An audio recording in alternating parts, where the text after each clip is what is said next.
Hey guys, and welcome to the portion of the lesson where we actually practice some of these skills, actually do some of the calculations, centimorgans that Morgan and his undergraduate students did a long time ago, and see if we can actually apply some of this stuff to some real life applications. So let's go ahead and get started.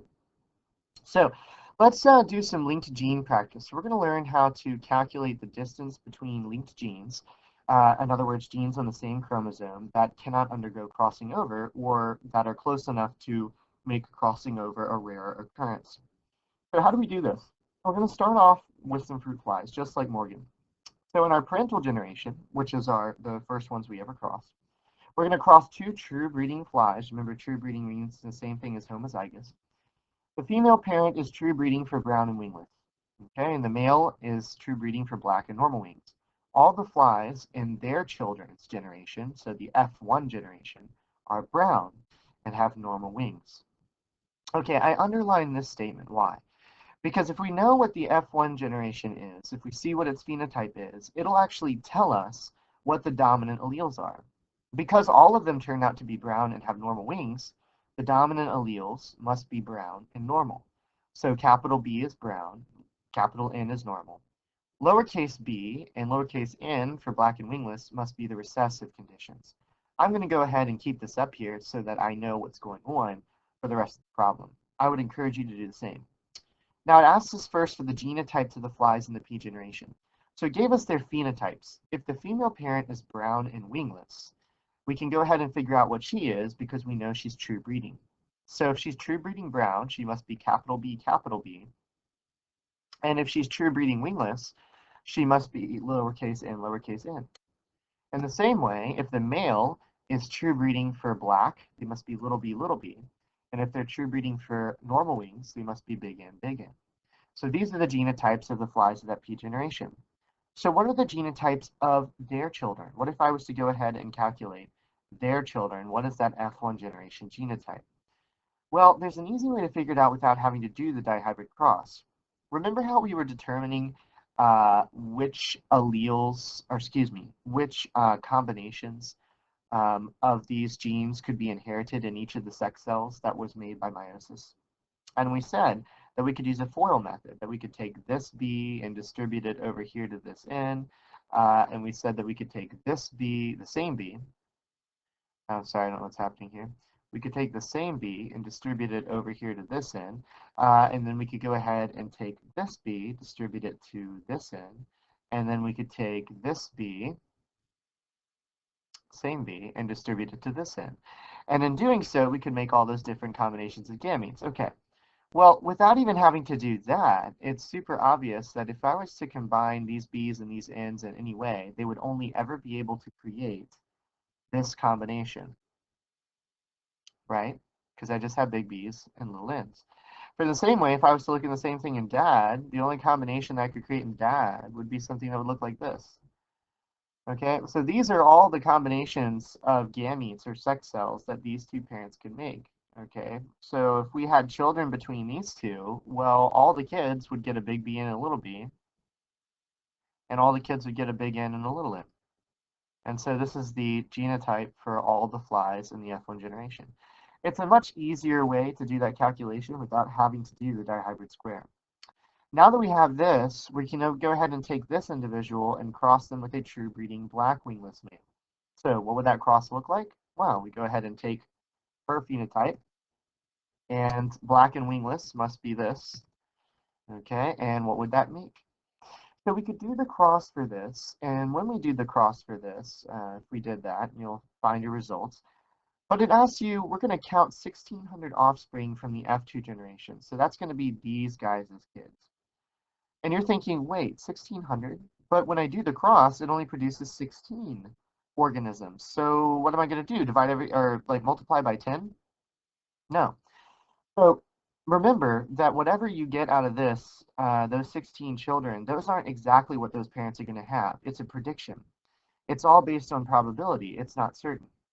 So how do you actually apply those results? Well, I'm going to show you. If we get dihybrid cross results, how do we actually calculate them with a known population size? So we're given 1,600 as our population size for the F2 generation. Those are the children of that couple we just wrote down. Let's assume that it's Mendelian and non-linked. Now, of course, that's not going to be correct in our actual problem, but for now, let's just assume it's Mendelian and non-linked. We get our typical 9 to 3 to 3 to 1 ratio. So we assume that 9 out of 16 have this phenotype, 3 out of 16 have this one, 3 out of 16 have this one, and 1 out of 16 have this one. Each of these fractions is really just the probability of getting each one of those phenotypes. It isn't certain. So I could take any one of these fractions, for instance, 1 out of 16, the probability that I'll have a homozygous recessive for both traits. And I could go ahead and convert that to a decimal by just dividing 1 by 16. It gives me 0.0625. If I multiply that by 1600, I end up getting 100 individuals have the totally recessive phenotype. Now that's pretty cool. I can do that with any one of these and calculate how many will have whatever phenotype. That allows me to apply the calculated probability of 16 children to whatever population size that I want. So let's go back. We count 1600 offspring in the F2 generation. So whatever we calculate has to equal 1600. If the wing and color traits are linked and no recombination occurs, so no crossing over occurs, we would expect to count what? Okay, well, let's think about this for a second. If there has been no crossing over, no recombination, then that means that all the children must resemble a genotype that matches this parent or a genotype that matches this parent. Why? Because if they're linked, the only potential combinations that we could create would be this phenotype and this one. The only alternative phenotypes that we could create, okay, let's take a look at this. This parent is brown and wingless, and this parent is black and normal. Okay, if these are the parental types, the only recombinations we could make would be an individual that would be brown and normal, and an individual that would be black and wingless, right? Okay, but if we're performing this test cross here, if we get our results back and there has been no recombination, what we should expect to find is that there are no individuals that are brown and normal and no individuals that are black and wingless because our original parentals look like this. Just to clarify, because you're probably super confused, and this is a confusing issue to talk about, really what linked genes mean is that nothing can change. So whatever our original parents look like, that's what the offspring are going to look like, one of those parents. Okay? Just to clarify. So what we would expect to find without even needing to do our cross is that we would expect to find that the number of brown and wingless would be something like, I'm going to run out of space here. Brown and wingless would be something like 800. Okay, we would expect to find that the black and normal, which is our other parent genotype, would be somewhere around 800. And brown and normal would be 0, and black and normal would be 0 as well. That's what we would expect to find if these genes were linked and absolutely no recombination could occur. So no crossing over can occur in all the offspring. 50% of them look like one parent and 50% look like the other. Okay, but that's not exactly what we find. So we go further into this problem and we determine that when we get to the F2 generation, this is what we actually get. Now, this is true in almost all the time in nature. In nature, you will mostly not get an exact number that you would expect using your predicted frequencies. It's just not how nature works. So we can see here that there are some recombinants. There are some that have the brown wing normal and the black wingless. So there are recombinants, and because there are recombinants, we can actually use that to determine, okay, well, if there's recombination, there must be some distance between these genes. Maybe they're not on the same chromosome, or maybe they're just far enough apart for them to cross over. So how would we calculate that distance in centimorgans? Well, what we do is we take the number of recombinants, which remember are brown and winged flies and black and winged, and we go ahead and we add those up together. So 85 plus 75 is going to give us, I think that's 160, but let me be super careful here. 85 plus 75 gives us 160, good. Okay, and that's 160 recombinants. That's children that look different from either of our original parentals. Then we need to measure how many flies we have overall. Well, I believe the number of flies that we had overall was, what was it, 1,600 or something like that. But I just want to make absolutely sure that I'm doing all the math. So I'm going to add up all the flies.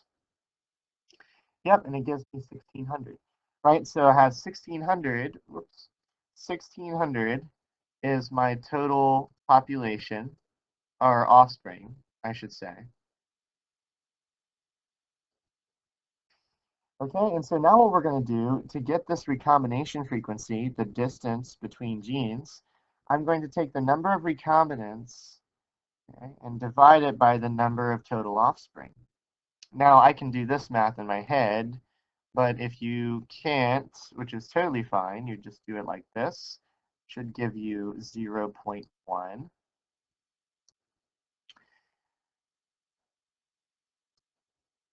And then of course you'll multiply that by 100 to get a percent, and it gives you 100, it gives you 10% recombinant or 10 centimorgans. So it would be 10 centimorgans apart between these, meaning that there's enough distance for a little bit of crossing over to occur, but not enough distance for a lot of crossing over to occur, which accounts for some of these recombinants, but for the fact that there is mostly just parental phenotypes. Okay, go ahead and try the linked gene problem on the Google Doc. Now that you've completed the linked gene problem on the Google Doc, I'm going to go ahead and dive into another little concept that Morgan and them came up with, which was sex-linked genes. If you guys remember, chromosome pairs 1 through 22 are all known as your autosomes. So those are the chromosomes that code for your body, your general body features and structures. The last chromosome pair 23, is known as your sex chromosome pair. And those chromosomes contain the genes for your sex expression, so your sexual traits. These are karyotypes. You'll see this is of a female who has 2 X chromosomes, and this is of a male who has 1 X chromosome and 1 Y. Now, there are certain genes that are linked to these chromosomes. So in other words, they are on these X or Y chromosomes. And believe it or not, that does change the pattern of the inheritance of these alleles. Determine whether or not they are linked to your autosomes or whether they're linked to your sex chromosomes. Okay, so in fact, the inheritance patterns of linked genes are determined by both by whether they are autosomal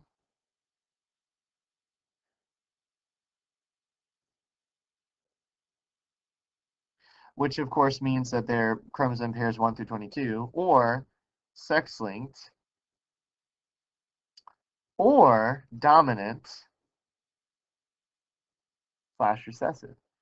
So there's 2 different things that we have to look at here, whether or not they are on these chromosomes, because if they're on an X chromosome, well, that means that the female has a chance of receiving 2 X's, right? Or she will receive 2 X's. So if it's on one of the X's, she has a chance of receiving a different gene on the other one. But if it's on the X chromosome for the male, he only has 1 chance. Whereas if it's on the Y chromosome, well, only males will get that particular gene. And this normally doesn't matter except for when we talk about the inheritance of genetic disorders. So when there is a disorder associated with the X, the female has a greater chance of not getting it because she has another chromosome that could make up for the difference. But the male has a greater chance of getting it because he only has one X if it's sex linked. So determining sex linkage, when we take this white-eyed female and cross it with the red-eyed male, we see that both of the females are red-eyed and both of the males are white-eyed. Okay, and so eye color has got to have something to do with the chromosomes. And in fact, we can see. If we look over here for the white-eyed female, well, the white-eyed female here has only copies of the recessive W. It's hard to see, but this is the small recessive W. And we see that notation where the genes, the alleles are exponents. This is what I was talking about before. So we see here that we have the white-eyed female. So white eyes is totally recessive, and it's linked to the X chromosome. This red-eyed male has a dominant allele, and therefore he ends up being red-eyed. But when you actually perform the cross, remember that only one of these chromosomes is going to be passed down from each parent. So for this girl right here, she's going to receive maybe this X from mom, but she's going to receive this X from dad. And because she receives this X from dad, he only has one to give, she's going to be red-eyed because she gets one copy of the dominant allele. There's nothing she can do to get away from it. The same thing is true over here. So we can see that the X linkage makes it so that all the females have to share that same chromosome that dad's passing along, and there's only one phenotype they can have. The white-eyed males are white-eyed because they don't get their X chromosome from dad. Males can only get a Y chromosome from dad. He doesn't pass on the X, he passes on the Y. And so he passes on his Y chromosome to them, making them male, and they get their X chromosome from mom. They always get it from mom. And so mom only has one X chromosome to give. She can only give one type, rather. She has two to give, but she can only give one type, which is the lowercase w, which codes for white. And therefore, they end up with white eyes. So the interesting thing is that males actually determine whether or not their children are male. Because the father does. Because the father is the one who's passing on the Y chromosome that makes the male child. The female has nothing to do with whether or not the offspring is male. Which really makes you think about King Henry, who killed like 8 of his wives because they couldn't produce male offspring. Well, guess what, King Henry? It was your problem all along. So this leads us to the concept of genetic pedigrees. Okay, so this is where it gets a little heavy. And after you do this part in the video, on the Google Doc, there's a short segment of video I want you to watch. And it's emotionally challenging, but I think it's important. It's talking about the history of something called eugenics, which you'll learn about soon enough. But genetic pedigrees came out of this whole linkage movement that Morgan and them came up with. Basically, the idea was that if you could map genes on chromosomes, well, couldn't you map genetic disorders and the occurrence of certain genes in families? Couldn't you keep track of who had what eye color or hair color, or couldn't you keep track of who had what disease or disorder and map them out and determine what pattern of inheritance those genes were using so that maybe you could it could help you to fight those genes and determine what was causing those genetic disorders? So that's the idea behind the genetic pedigree. The genetic pedigree, the whole idea behind it is to be able to track the occurrence of a genetic disorder through a family to determine that disorder's inheritance pattern and thus be one step closer to figuring out how exactly to treat that disorder. So the idea is that if you have a shaded in circle or square, so if you have I'll say a shaded shape, means that you have the disorder or the genetic disease. An empty shape means that you don't have it. Okay, a square indicates a male individual, and a circle indicates a female individual. The numbers here just usually the individuals are numbered, but also the generations are usually numbered. So over here, this would be generation 1. This would be generation 2, and this would be generation 3. Or if you wanted to think about it in the notation we've been talking about, this would be our parental generation. This would be our F1 generation. and this would be our F2 generation. So how do we determine inheritance patterns, and what do I mean by that? Well, remember we said that inheritance patterns could be autosomal or sex-linked, and we said that they could be dominant or recessive. Sorry about my typing. It's gotten worse somehow. Okay. So autosomal or sex-linked, dominant, recessive. So how do we tell what inheritance pattern is happening here? Well, in order to tell, what we've got to do is sort of play a little puzzle game. To play this puzzle game, we need to see how these traits are actually being passed on and see if we can guess as to the genotypes of the individuals that have this. The first question to ask isn't autosomal or sex-linked, actually. The first question to ask is dominant or recessive. How do you tell? So let's go ahead and figure this out. Okay, so if this individual has the disorder and this individual doesn't, and yet when they have children, we can see that not all their children have it. This child doesn't have it. This child doesn't have it. All the males have it though, and that is very interesting, isn't it? But the fact that this person who has the disorder has children that don't have the disorder seems to point to the fact that maybe this individual is either a hybrid, they have one dominant and one recessive, or they have, um, or this disease is recessive.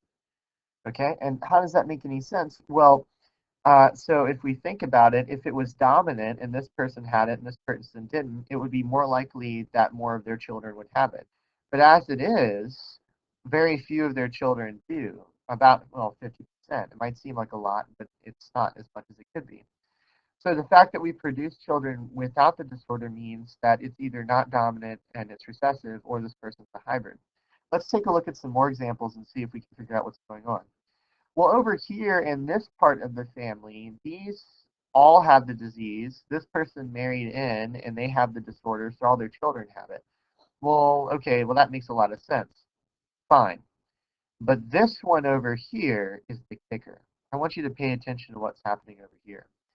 Over here, the two parents that spawn this part of the family tree don't have the disorder. They don't have it, but they have a child that does. This indicates that the disorder must be recessive because it skipped a generation. In other words, these people were carriers. They were hybrids. They had the disorder, but they didn't show it. It was only when it was combined in the right circumstance in the child that they passed it on and the child ended up getting it. Okay, so if we were to look at the genotypes of these people, if it's recessive in nature, okay, I'm just going to go ahead and say that A is the letter we're using for this disease. That means if it's recessive in nature, you have to have at least one copy of the dominant allele to get away from having it. So this individual here will be capital A, little a, and this individual over here will be capital A, little a. How do I know that? Well, because they have to be carrying the recessive allele so they can pass it on to their kids. But they can't show it themselves, so they have to have one copy of the dominant allele. Down here we can see that this individual clearly received both of the recessives. These individuals, though, they could either have received dominant, two dominants, or they could have received a dominant and a recessive. Do I know what they received? No. And is it important? No. All that's important is that I recognize that now I know the inheritance pattern for this particular disorder. It is a recessive disorder. Now, can I say anything about autosomal or sex linkage? You can never prove sex linkage or autosomal linkage, but you can disprove. So let's take a look at some of the evidence that suggests it might be one or the other. The first piece of evidence that I would be willing to suggest is that more males have it than females. We can see 1, 2, 3, 4, 5 males have it, and only 3 females have it. Now, remembering back to what I just said about sex-linked genes, that suggests that it's X-linked because males have a greater chance of getting X-linked genes. But since we don't necessarily know, is there any other information that we could use? Let's assume it's sex-linked. Okay, if it's sex-linked, I'm going to go ahead and draw an X and a Y up here above these individuals. X and Y, oh, excuse me, X and Y, and then I'm sure you guys caught my mistake just now. I hope you did. Females are X and X. Okay, so here if I have an X and X and X and Y, and this is, I'm assuming, a recessive disorder, then that means that this male right here, because he doesn't have it, he has to have the dominant allele. So he has big A on his X. This individual over here, because they do have it, there's only one combination that they could possibly have in order to give them the recessive disorder. They would have to only have the recessive allele, which means both their X's have the little a. If they're passing that along, okay, so let's take a look at this male. This male is receiving an X from mom and a Y from dad. And look, the only thing he has is the recessive allele, so he gets the disorder. Well, what saved this female? Well, this female got an X from mom as well, so X little a, but she also got an X from dad, X big A. And that X from dad saved her from having this disorder.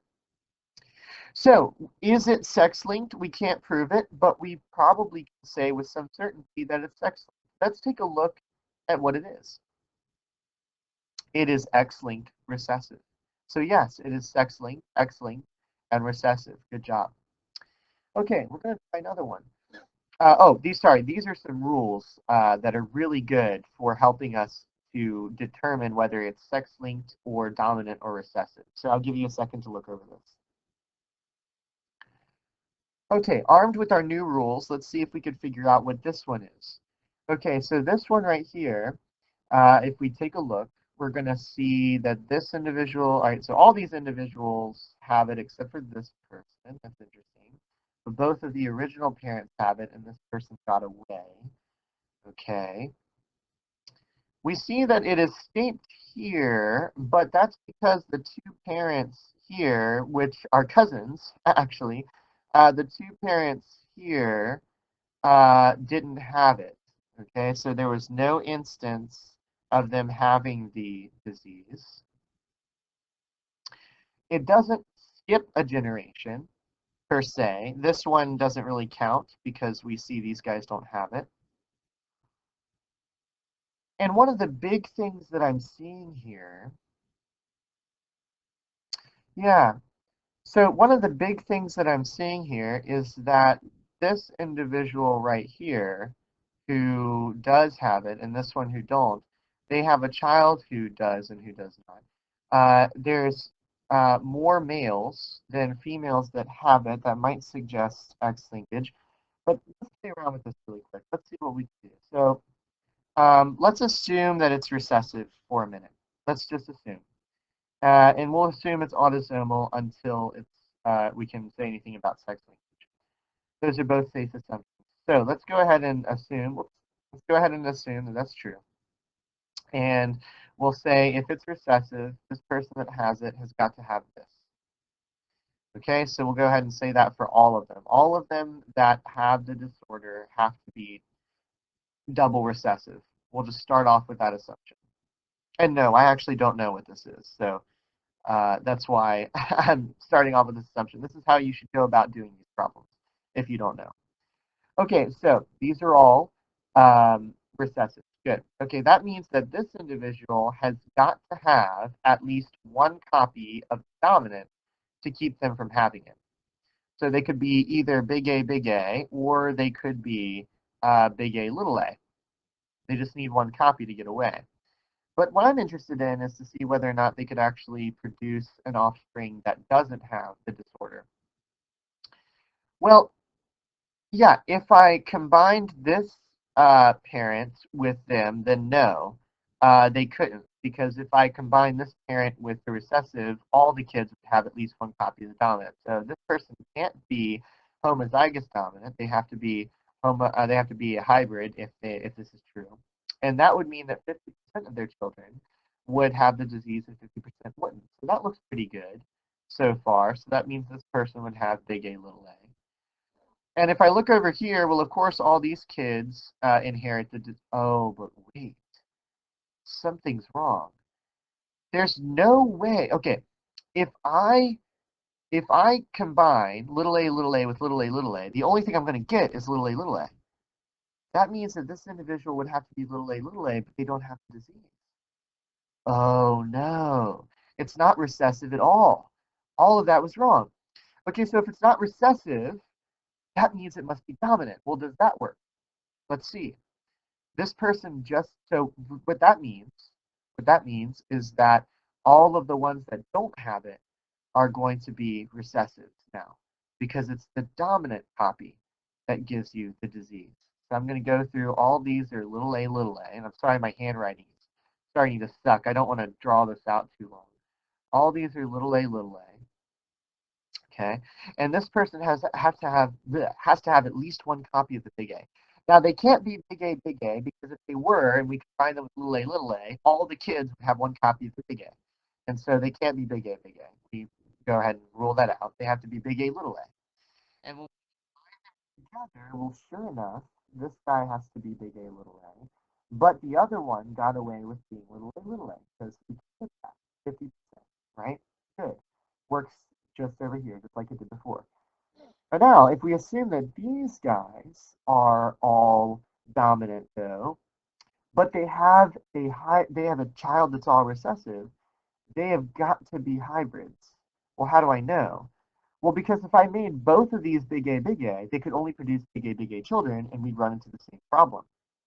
But because if they're hybrids, what we could get is we could get these guys all being various different combinations of big A, little a, or big A, big A. And this one could inherit the little a from this one and the little a from this one, thus making it recessive and free of the disease. So we can tell that this is dominant. Is it sex-linked? Well, that's going to be difficult to prove. I mean, we could say that it was X-linked. Let's go back to our rules here. So if it's dominant, X-linked dominant, sex linkage can't be confirmed, but 100% incidence of affected daughters from an affected father suggests X-linked dominance. So in other words, if the father is infected, all the females that are daughters to him should have it. Let's see. The father's affected, all the females. Uh-oh, the father's affected, but not all the females. So we're going to go ahead and say that this one is most likely autosomal.